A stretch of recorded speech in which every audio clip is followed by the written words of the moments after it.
So today, inshallah, is our final conclusion about the story of Suleiman and the queen of Sheba. We talked a little bit about the story. As you know, the Prophet Suleiman alayhi salam heard of this kingdom via the Hudhud, and the Hudhud was sent to deliver the letter. And the queen of Sheba said, let us stall, let us send them some gifts, and let us see what they say. And I forgot one verse last time where the queen of Sheba, the queen of Saba said, قالت إن الملوك إذا دخلوا قرية أفسدوها وجعلوا أعزة أهلها أذلة وكذلك يفعلون. So when the ministers told the queen of Sheba, why don't we go to war? That's better. But if you don't want to, that's fine.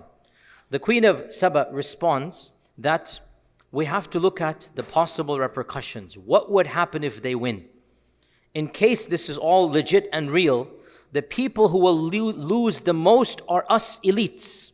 Not the peasants, not the farmers, because the peasants and farmers need to remain in place. It is the elite. When the kings enter any country as conquerors, they will take the most powerful and deal with them. They will take the ruling class and convert them to be the weakest of the weak. قالت إن الملوك إذا دخلوا قرية أفسدوها. They will completely change status quo. Nothing will be left as it used to be. وَجَعَلُوا أَعِزَّةَ أَهْلِهَا أَذِلَّةً. They're going to make the most nobility, they're going to make them the underclass. They're going to make them the lowly class. Need I remind you, most of my audience is from the Indian Pakistani subcontinent. What did the British do when they came to the land of our forefathers? The A'izza belonged to whom?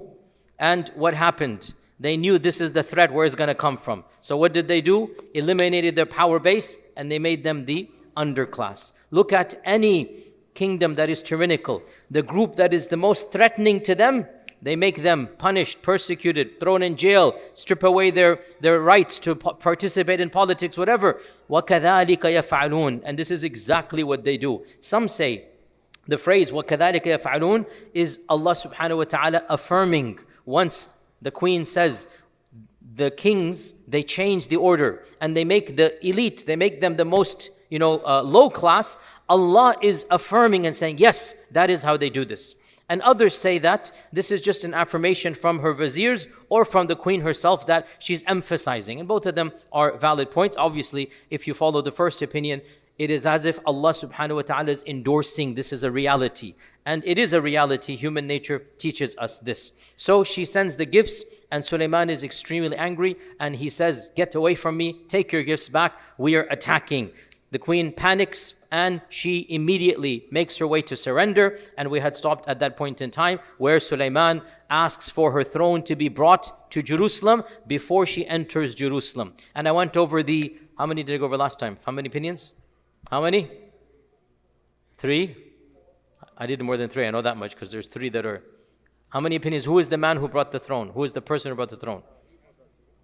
How many opinions did I go over? I mentioned at least 4 or 5. 5 I mentioned? There are more but 5. Okay, so let's go over the 5 that I mentioned. I don't know which one. If it's the first opinion, it's a man. 1A, it is Suleiman himself. And as I said, it's very bizarre to have a conversation. 1B, a specific man mentioned in the Israeliyat who was a pious wali min awliya-illah. And I said this creates some problems and I'm not sympathetic to this. Number 3, no man mentioned by name, but some man that Allah had given some knowledge to. The second story is a particular rabbi that Allah had taught his special name. And I explained theologically, it doesn't make sense. And this is, again, this is contested, but it doesn't make sense. A follower of a prophet does not have more powers than a prophet. And no human being other than prophets have intrinsic powers that we would consider supernatural. This is the belief of many Muslims. You should understand some groups of Ahl al-Tasawwuf, I'm being factual here, I'm not making a judgment, which has got me into trouble when I don't make a judgment. I'm trying not to be sectarian. Some groups of Tasawwuf, they believe, some, not all, that this wali has the intrinsic power to do something we would call supernatural. This wali can fly in the air, this wali can bring food out of nothing, this wali can bring the Sheba's throne. And this is a belief that is common in certain segments of the Ahl Tasawwuf. I disagree. And I say that the Quran and Sunnah does not teach us this at all. No human being has the intrinsic power to just snap fingers and do something that is not physical, it is spiritual. Allah didn't create humans like this. And karamat al-awliya, as I explained last time, we believe in them. But karamat are gifts, not on demand.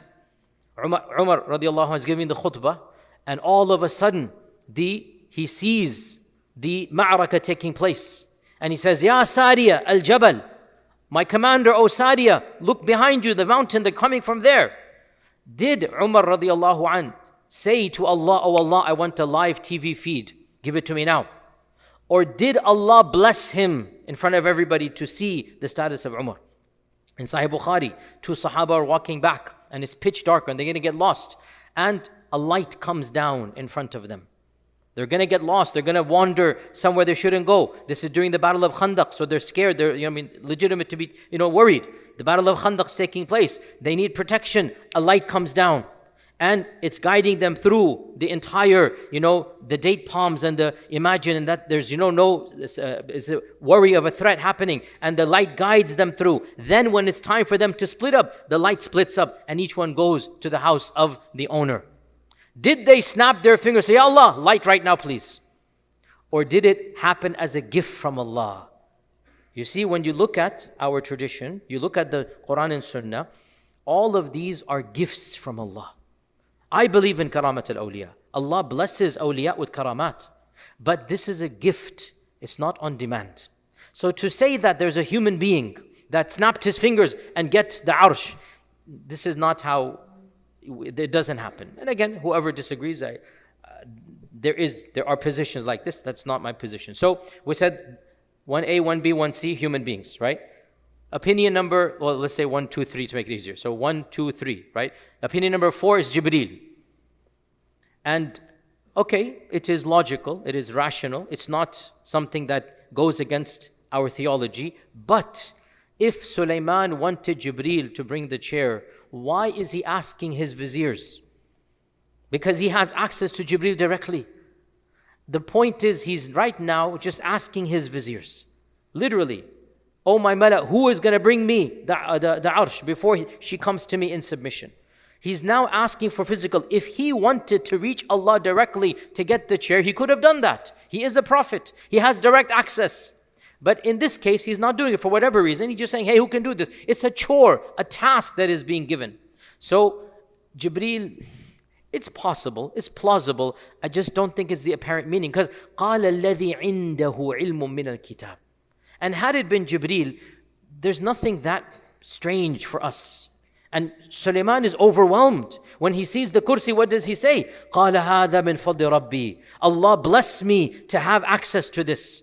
If it's Jibreel, it's understood. This is Jibreel coming and giving it to me. So even Suleiman's reaction seems clear that this is a blessing from his army. Somebody from his army is doing this. So he said, Alhamdulillah, Allah bless me to have this talent. Right? So then this is number 3, Jibreel. I also said, yeah, it's plausible, but it doesn't make sense to me. What makes the most sense to me, and it's just an opinion. It's okay to have different opinions, guys. I keep on teaching you as much as I can. Tolerate difference of opinion. These are ambiguous areas. Allah knows. We leave to Allah subhanahu wa ta'ala. Allah didn't tell us, and it's okay to say multiple opinions. Then we say, this is my humble opinion. In the end, Allahu a'lam. So in my humble opinion, when Allah says, an ifrit said, I can do it in 1 hour, Allah is demonstrating another of the jinn, not from the ifrit. A jinn you would expect is weaker in physical strength. And he's not from the ifrit. But Allah blessed him with what we call book knowledge. Allah gave him ilm of tajribah, ilm of kutub. Just like the first ayat revealed, when Allah says that اقرأ باسم ربك اقرأ وربك الأكرم الذي علم بالقلم علم الإنسان ما لم يعلم. There's 2 ilms. Iqra from Allah and Iqra from the books that Allah allowed mankind to write for other men. Surah Iqra has 2 ilms. Go read it again. The first ilm, divine ilm. The second ilm, what we call worldly ilm. Ilm that men derive and they build on that. How did we go to the moon and come back? How do we have this technology of the iPhone? How do we have computers? Because people kept on pushing boundaries and they wrote about it, and they then taught the next generation who didn't have to start from scratch. We didn't have to start from the wheel every single time, right? The wheel was invented 5,000 years ago. It took us literally 5,000 years to get to the combustion engine and cars and then other means of transportation. This is the ilm that Allah says, وَرَبُّكَ الْأَكْرَمُ الَّذِي عَلَّمَ بِالْقَلَمِ عَلَّمَ الْإِنسَانَ مَا لَمْ يَعْلَمْ. Allah allowed us these types of ulum, and we build on previous ilm, and that's why in every discipline we are way ahead of the people thousands of years ago. Allah is saying there are also amongst the jinn those that have ilm from the kutub. They have their own ways of tajriba. It is a power, as I explained last time, the jinn have the power to convert matter into energy and then back into matter. This for them is not supernatural, it is natural. Just like men have the power to physically lift something up, but the amount we lift differs from person to person, right? But we can all pick something up. It's a physical strength. One would think a brute force man will always beat somebody who's thin and skinny and, mashallah, wearing glasses and 5 foot, whatever, like myself. I can't beat the world championships. Clearly not. But Allah is saying in this verse that knowledge is more powerful than brute strength. And like I explained last time, if you bring some even basic, physics students, and you gave them some basic equipment of pulleys and levers or whatever, they would be able to lift with the most basic equipment much more than what the most powerful bodybuilder could lift, because they have ilm from the kutub. Understand this point, right? So the way I see this, what makes the most sense to me, this is a jinni whom you wouldn't think could beat the ifrit. And Allah is saying he beat the ifrit because he had knowledge that his peoples had derived. And he had that knowledge. Again, some say, عنده علم من الكتاب. The kitab here is the Zabur. The kitab here is the Torah. And I point out, how is it possible that a follower of a prophet has more knowledge of the book than the prophet upon whom the book was revealed? So here, kitab is not the book that Allah revealed. Allah is literally saying, like Surah Iqra, that allama bil qalam.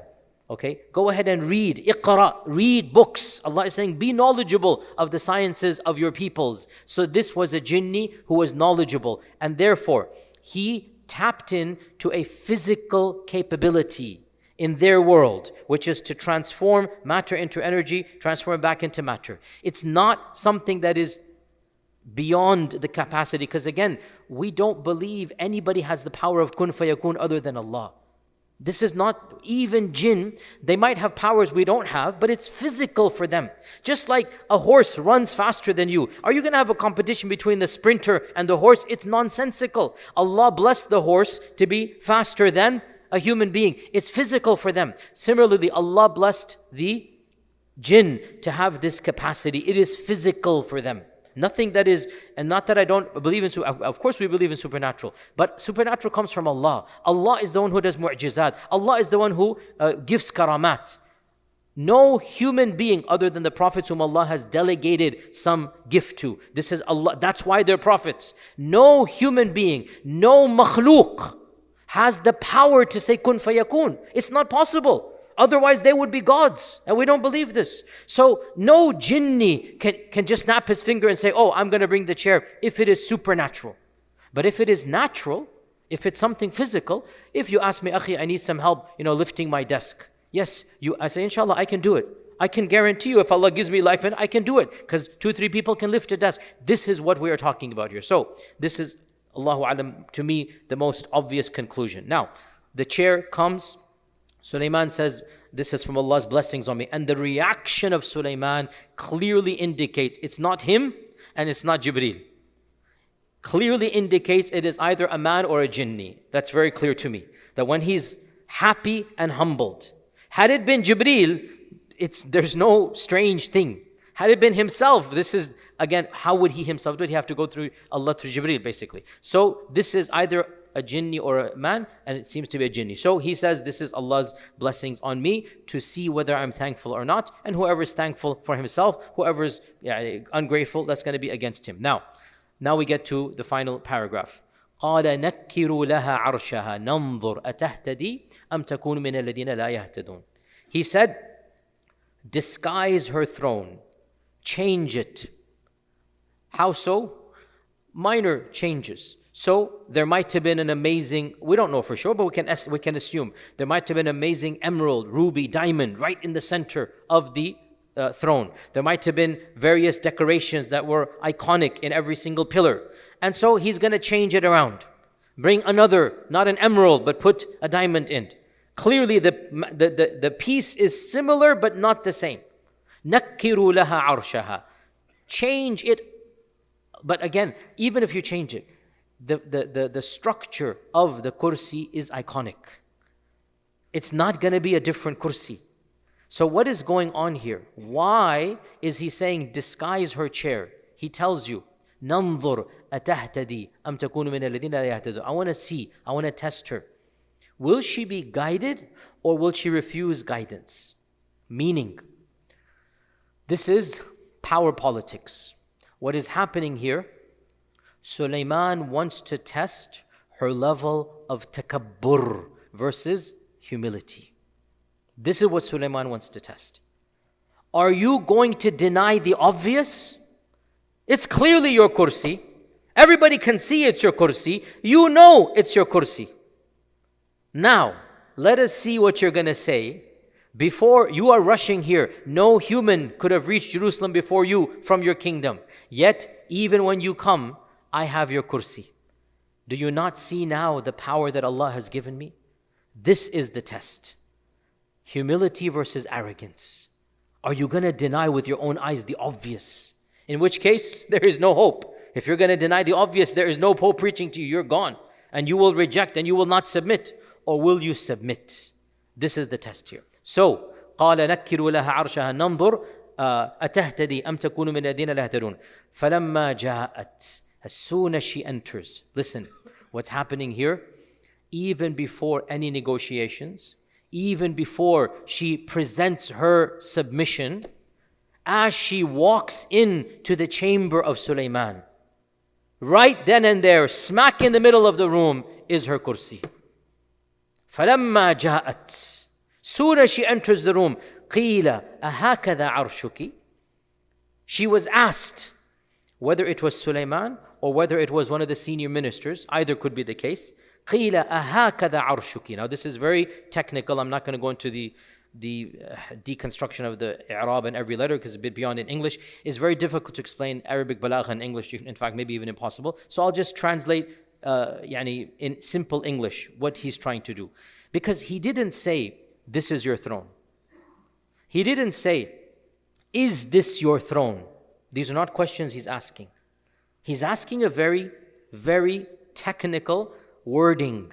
أَهَكَذَا عَرْشُكِ. And if you know your Arabic, this is not أَهَذَا عَرْشُكِ. Is this your throne? This is not هَذَا عَرْشُكِ. This is your throne. No, it is أَهَكَذَا عَرْشُكِ. Is your throne something like this? Why? Why this bizarre, atypical phrasing?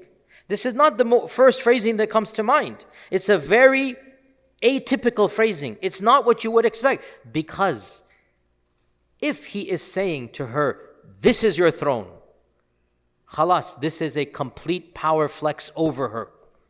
And she has no option but to immediately say yes and no. And there's no wiggle room. If he asks her, is this your throne? Once again, if she says yes, there is a complete humiliation on her part. And you want her to submit willingly, not by humiliation. And if she says no, then it is obvious that she is being extremely arrogant. So, by using an ambiguous phrase, Suleiman allows her to keep her dignity and allows her to submit in a way where she doesn't have to embarrass herself. And this is of the fiqh, of the understanding of Suleiman. The point is not humiliation. The point is, we don't want you have as a threat. We don't want you as a threat. Come and join us. The goal here is not to rub her face in the sand. The goal here is not to make her feel as if she has been vanquished completely. The kursi is doing the job without him adding salt to the wound. It is obvious that Suleiman has power that is beyond the realm of this world. And she can see this. So the goal now, I don't want to fight you guys, because even if Suleiman has all of that army, in the end of the day, war is blood. People will die, including his troops. We don't want that. So he's giving her a phrase that is intentionally ambiguous, in order that she can give a response where her dignity is maintained and she can submit, and this is exactly what she does. By the way, if you read this section, you really understand so much about politicians, effective politicians, how they rule. This whole story, which we didn't get into because it's a different thing, it's really also about fiqh of siyasa, the fiqh of ruling.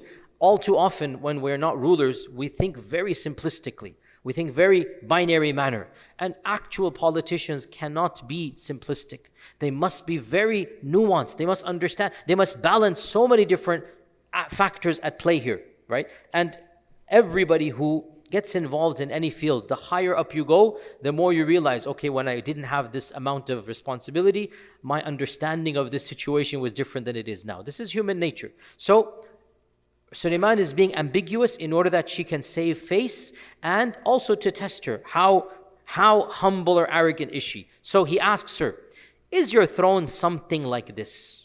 أَهَكَذَا عَرْشُكِ? And her response indicates she fully gets what is going on. She is also a shrewd politician. She is also a very wise leader for her people.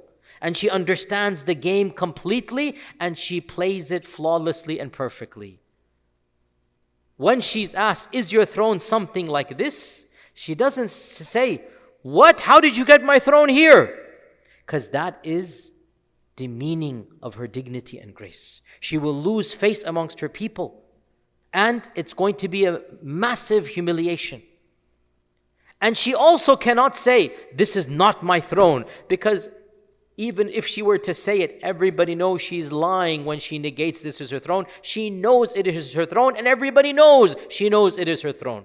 She cannot say yes, she cannot say no. Are you guys understanding this, right? So what does she say? قالت كأنه هو. It appears quite similar to it, yes. Not, yes, this is my throne. Nor, no, this is not my throne. She is maintaining her dignity, and hence her people will respect her and follow her decision, and she is also acknowledging, you won. كأنه هو. It really looks a lot like my throne. Again, neither yes nor no. كأنه هو. Now, this phrase, وَأُوتِينَ الْعِلْمَ مِنْ قَبْلِهَا وَكُنَّا مُسْلِمِينَ, who says it? There's, again, multiple opinions. This is one of the beauties of the Quran. When you study tafsir, one of the issue comes in any story, who says what? Because the Quran doesn't use proper names that much. So there's a phrase here that وَأُوتِينَ الْعِلْمَ مِنْ قَبْلِهَا وَكُنَّا مُسْلِمِينَ. And we were given knowledge before this, and we are Muslims. What is this phrase? We were given knowledge before this, and we are Muslims. There are multiple opinions. I'll just mention two of them because of time. The first, this is Suleiman telling her. And Suleiman is saying, Allah has given me much more than this power. Allah has given me knowledge. Even before you came to me, all of this I had. And with this knowledge, I have submitted to Allah as a Muslim. So this is the first interpretation. وَأُوتِينَ الْعِلْمَ. This is Suleiman speaking in the royal we. We, Suleiman and the Muslims, we have been given knowledge before this whole charades took place. This whole power game took place of the kursi. This kursi is just a manifestation of what Allah has given me. The power that Allah has given me, this is وَأُوتِينَ. Allah has given me ilm before the kursi came. وَكُنَّا مُسْلِمِينَ. And because of that knowledge, we have submitted to Allah in Islam. This is an interpretation. Wallahu alam, I follow the other interpretation, makes more sense to me. Because she is saying, قَالَتْ كَأَنَّهُ هُوَ, and then immediately, وَأُوتِينَ. This seems to be, therefore, an indication that this phrase is coming from her mouth, not from Suleiman's. Right? And this seems to be the context. So, وَأُوتِينَ الْعِلْمَ مِنْ قَبْلِهَا وَكُنَّا مُسْلِمِينَ translates as, she is speaking to Suleiman, And she is speaking in the royal we, like all kings and queens say we. So she is saying, and I already knew of your power before you had to show me this knowledge of bringing the kursi. وَأُوتِينَ الْعِلْمَ مِنْ قَبْلِهَا. You didn't need to do all of this. I already figured out. You are correct in what you are saying. Right? So, before this whole show of the kursi, I already knew you are correct. And you are indeed tapping into a power that I don't have. وَكُنَّا مُسْلِمِينَ. Now she announces why she has come to Suleiman. We are submitting politically to you. We have surrendered. Okay, and this is very clear to me that this is coming from her. And she is saying, she's trying to save her grace. And she's trying to be ambiguous without being too demeaning to herself. And she is saying, this throne might as well be my kursi. She doesn't say it is. It's very much like my kursi. And I knew you had this power even before I came to Jerusalem. And I want to tell you, I have come submitting and surrendering to you politically. Is that clear? So this seems to be, let's finish out, then we can open it. This seems to be coming from who? From the queen. Okay. قِيلَ لَهَا ادْخُلِ الصَّرْحِ. Now the final segment in the story. قِيلَ لَهَا ادْخُلِ الصَّرْحِ. So this was the chambers of diplomacy. This was the chamber room of diplomacy where treaties are enacted, where negotiation takes place.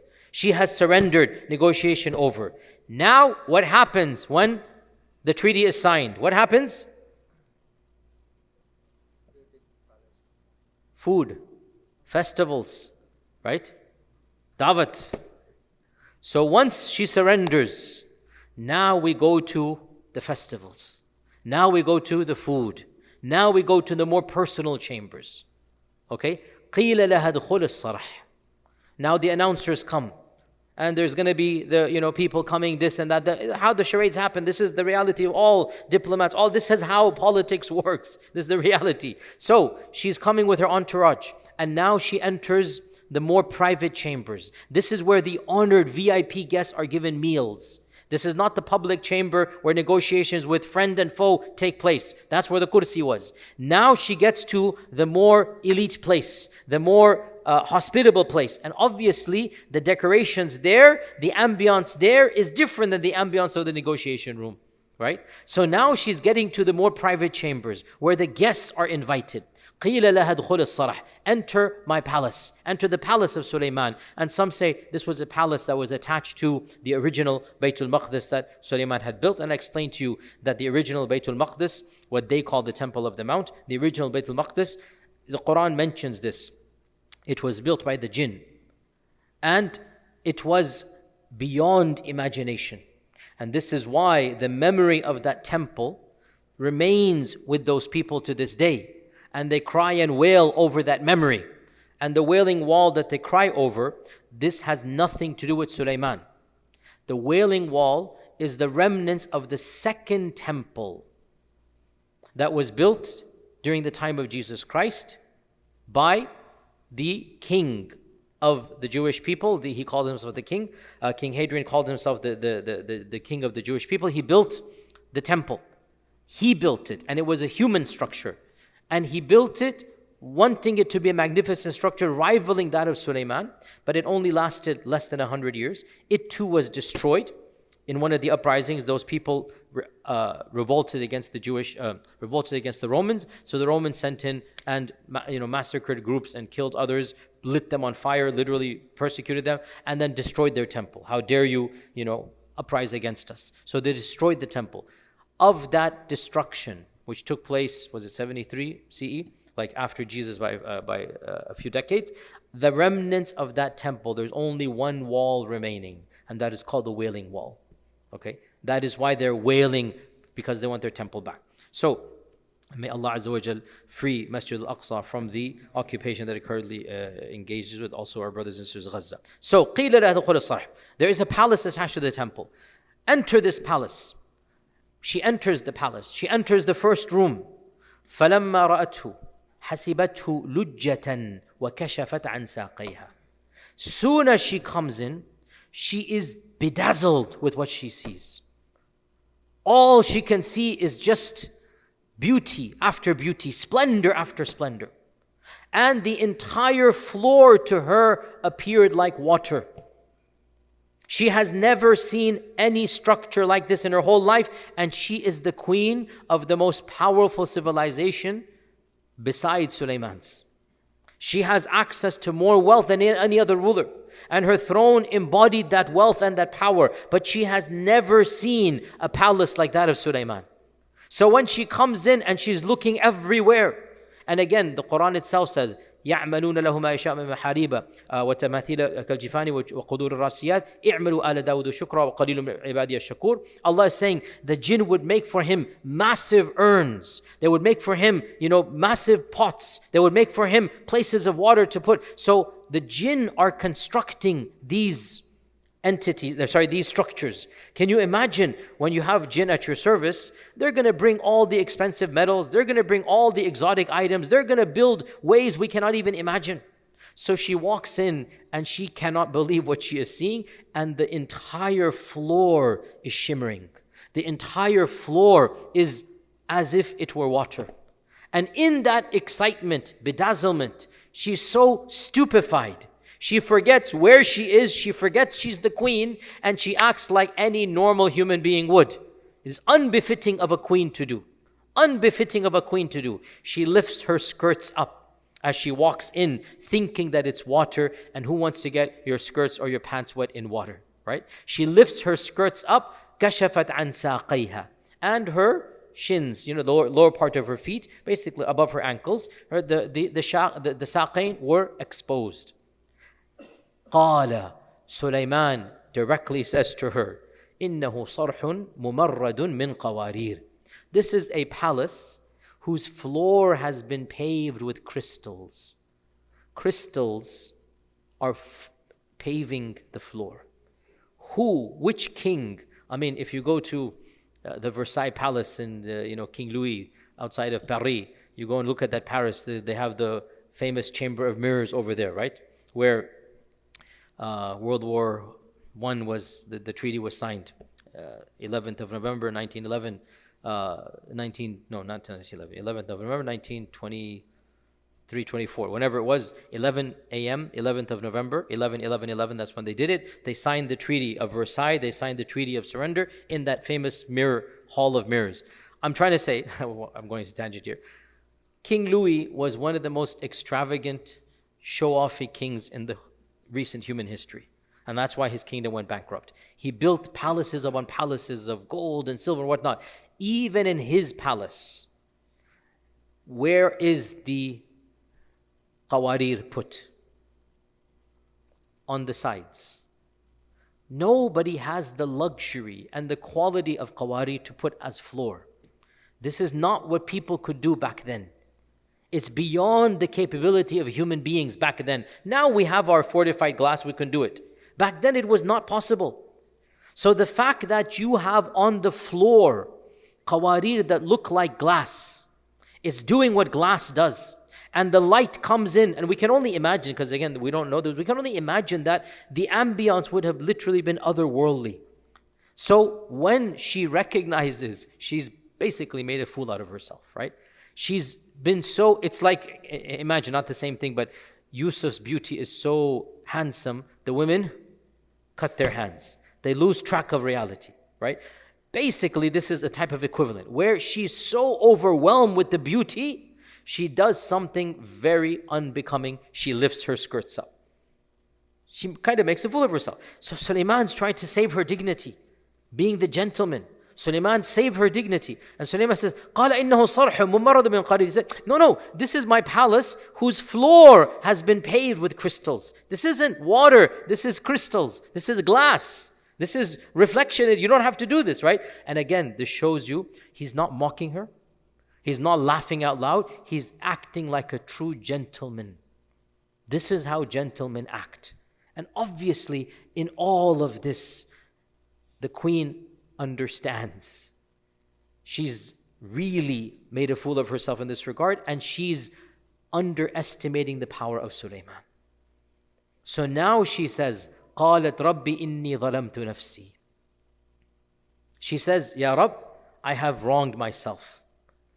It took me too long to confess this. I shouldn't have just surrendered only politically. I should have accepted Islam, recognizing Suleiman to be a prophet. قالت ربي إني ظلمت نفسي وأسلمت مع سليمان لله رب العالمين. Now she accepts the religion of Islam. Whereas in the hall before, she had politically surrendered.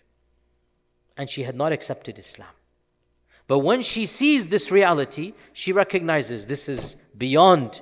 And I was arrogant. Oh Allah, forgive me. I shouldn't have delayed this long. I know deep down inside this is your prophet. I know this is coming from you.